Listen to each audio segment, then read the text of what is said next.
સરકારી નોકરીની લાલચ આપીને લાખો રૂપિયા ખંખેરતી 3 શખ્સોની ટોળકીને ગીર સોમનાથ પોલીસે ઝડપી લઈને મોટા ઠગીના કાવતરાનો પર્દાફાશ કર્યો છે। આ ટોળકીને સરકારી નોકરીની તૈયારી કરતા 30 લોકોને છેતરી 1 કરોડની છેતરપિંડી આચરી હોવાનું પોલીસને પ્રાથમિક તપાસમાં સામે આવ્યું છે। આ ટોળકી પાસેથી ગૌણ સેવા પસંદગી મંડળના અધ્યક્ષ આઈપીએસ સચિવોની બોગસ સહીવાળા લેટરો મળી આવતા પોલીસે તપાસનો ધમધમાટ આગળ ધપાવ્યો છે। ત્યારે આ મુદ્દે જિલ્લા પોલીસ વડા મનોહરસિંહ જાડેજાએ પત્રકાર પરિષદ યોજી હતી અને જણાવ્યું હતું કે જૂનાગઢ, ગીર સોમનાથ સહિતના જિલ્લામાં રહેતા અને સરકારી નોકરી મળી રહે તે માટે સ્પર્ધાત્મક પરીક્ષાની તૈયારી કરતા યુવાઓને જુદા જુદા વિભાગોમાં નોકરી અપાવી ને વાયદા કરી ખોટા નિમણૂક પત્રો આપી લાખો રૂપિયાની છેતરપિંડી થયેલ હતી। ત્યારે આ આડકતરી રીતે પોલીસને ધ્યાને આવેલું હતું, જેમાં તલાલાના કાંજીભાઈ વાળાએ પોતાની દીકરીને સ્પર્ધાત્મક પરીક્ષાની તૈયારી કરાવવા માટે ઘંટિયા પ્રાંચી ગામે આવેલ જ્યોતિબા ફૂલે નામની એકેડમી પ્રમુખ જેઠાભાઈ ઉર્ફ સુભાષભાઈ બચુભાઈને ચુડાસમાને મળ્યા હતા। તેમની દીકરીને સરકારી નોકરી આપવાનું કહેવાનું અને મોબાઈલમાં ફોનમાં પોલીસના દોડની પરીક્ષામાં નાપાસ થયેલા યુવતીનો પાસ થયેલ સિક્કાવાળો લેટર બતાવી વિશ્વાસમાં લઈ પ્રથમ 6 લાખની માંગણી કરી। ત્યારે 3 લાખમાં નક્કી કરી 1 લાખ રૂપિયા તત્કાલિક મેળવી લીધા હતા। ત્યારે બાદમાં કાંજીભાઈના સગા સંબંધીએ અન્ય 5 લોકો પાસેથી કુલ 7 લાખ લીધા હતા।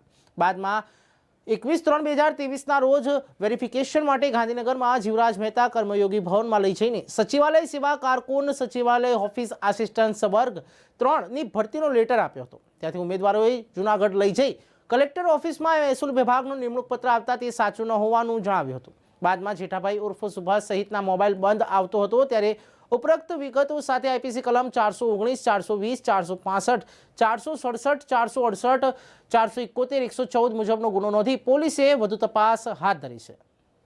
2 દિવસ પહેલા મોડી રાત્રે અમને એક વિગત મળેલી કે તલાલામાં એક વિક્ટીમ છે, જે વિક્ટીમને કોઈ લોકો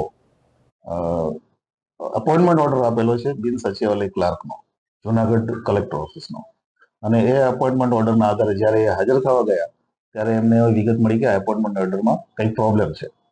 આ વિગત પોલીસને મળ્યા પછી પોલીસે રાત્રે જ જે વિક્ટીમ છે એ વિક્ટીમ સાથે ડિટેલ વિગતો લીધી। ત્યાર પછી એણે જે નામ આપ્યું એ નામનો વ્યક્તિ ઘંટિયા પ્રાચીમાં સુભાષ ચુડાસમા કરીને, જે જ્યોતિબા ફૂલે એકેડેમી ત્યાં ચલાવે છે, ઘંટિયા પ્રાચીમાં રહે છે, એને પોલીસે જે તે સમયે રાઉન્ડ અપ કરી લીધો। એના ઘરનું, એના એકેડેમીનું બધી જગ્યાએથી સર્ચિંગ કર્યું। એની પાસેથી વિગત મળી જુનાગઢ જિલ્લાનો ચૌહાણ કરીને એક સર્વિસમેન છે, એ જુનાગઢમાં જ રહે છે ને જુનાગઢમાં જ એની ઓફિસ છે, એટલે તરત જ પોલીસની ટીમ ત્યાં રવાના કરી। ત્યાંથી પણ એમની ચૌહાણને અરેસ્ટ કર્યો અને ત્યાંથી એની ઓફિસ અને એના ઘરનું સર્ચિંગ કર્યું। એનાથી આગળ એક એડિશનલ સ્ટેપમાં કડી, ગાંધીનગર તાલુકાનું કડી ખાતે નીલકંઠ ઉર્ફે પિન્ટુ પટેલ, જે આવા પૈસા લેવામાં અને નોકરી આપવામાં મુખ્ય ભૂમિકા ભજવે, એની વિગત મળી અને અમારી ટીમ આજે વહેલી સવારે જઈ અને કડી ખાતે પિન્ટુ પટેલને પણ રાઉન્ડ અપ કરી લીધો છે। આખી જે એમો છે એ જે વ્યક્તિ સુભાષ ચુડાસમા જે અહીંયા એકેડેમી ચલાવે છે, એ એકેડેમી ચલાવે છે ડિફેન્સ અને પોલીસના ભરતી માટેની મદદ, લોકોને ટ્રેનિંગ આપે છે। એમાં જે લોકો ફેલ થાય અથવા જે લોકોને બીજી નોકરીની જરૂર હોય એમને લલચાવી અને એમની પાસેથી પર કેન્ડિડેટ 3 લાખ રૂપિયા પહેલા અને બાકીના ત્યાર પછી ઇન્સ્ટોલમેન્ટમાં ટોટલ 5 લાખ રૂપિયા ભેગા કરતો હતો।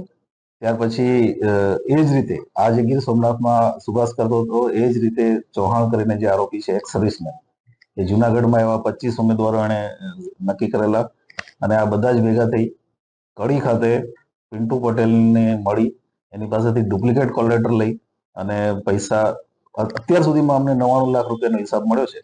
હજી આમાં વધારે વિક્ટીમ હોઈ શકે છે અને આગળની તપાસ હવે અમે આ બધાની રિમાન્ડ લઈ અને આગળ કરીશું।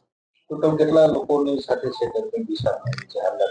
અમને જે લિસ્ટ મળ્યું છે એ એક 22 લોકોનું લિસ્ટ મળ્યું છે જુનાગઢ કલેક્ટર ઓફિસમાં બિન સચિવાલય ક્લાર્કનું, અને ઓફિશિયલી એમાં જુનાગઢ કલેક્ટરની સાઇન પણ ડુપ્લિકેટ કરવામાં આવી છે।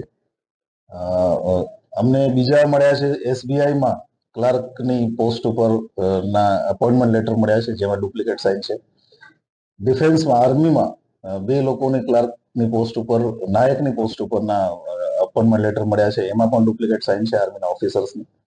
એ સિવાય હજી અમે સર્ચિંગ કરી રહ્યા છીએ, ખાસ કરીને કડી પણ અમારે હજી ડિટેલમાં સર્ચિંગ કરવું પડશે. ટેકનિકલ એવિડન્સ સાથે આગળ વધીશું. અત્યારે અમે કહી શકીએ કે લગભગ 30 લોકોની આમાં વિક્ટીમ તરીકે આવી શકે છે. સર, આ જે બોગસ કોલ લેટરો અથવા જે સરકારી દસ્તાવેજો બનાવતો હતો એ કોણ બનાવતો હતો એની શું ભૂમિકા? પ્રાઇમરીલી આપને કહું તો આ ત્રણેય જણા મળી, આ ત્રણેયને બધી જ ખબર હતી. આમાંથી એક આરોપી જે છે સુભાષ ચુડાસમા, એ ઓલરેડી આર્મીની જે ભરતી થઈ હતી જામનગર, ત્યારે એણે ડુપ્લિકેટ એડમિટ કાર્ડ બનાવેલા અને એડમિટ કાર્ડના આધારે ડુપ્લિકેટ હોવાને કારણે ત્યાં એની સામે ગુનો પણ દાખલ થયેલો છે 467-68 આઈપીસી નો, અને એને અરેસ્ટ કરવાનો જે તે સમયે આરોપી મળ્યો નથી એટલે અરેસ્ટ કરવાનો આયોજન બાકી છે. સર, ગુજરાત ગૌણ પસંદગી સેવા મંડળમાં આજે કરતો તો સાહેબ રાજ્ય લેવલનું કાવતરું હોઈ શકે એટલા માટે કે કેમ કે આના તાર પછી અમને ગીર સોમનાથ, જુનાગઢ અને છેક કડી સુધી મળ્યા છે. આમાં અમને ગૌણ સેવા પસંદગી મંડળના પણ આઈએએસ અધિકારી અને આઈપીએસ અધિકારીની સિગ્નેચર વાળા જે એમના મુખ્ય સચિવ છે એમના લેટર પણ મળ્યા છે. એ પણ ડુપ્લિકેટ છે અત્યારે પ્રાઇમરીલી એવું લાગે છે. અમે આગળની તપાસ કરી રહ્યા છીએ કેટલું ઊંડું છે આખું.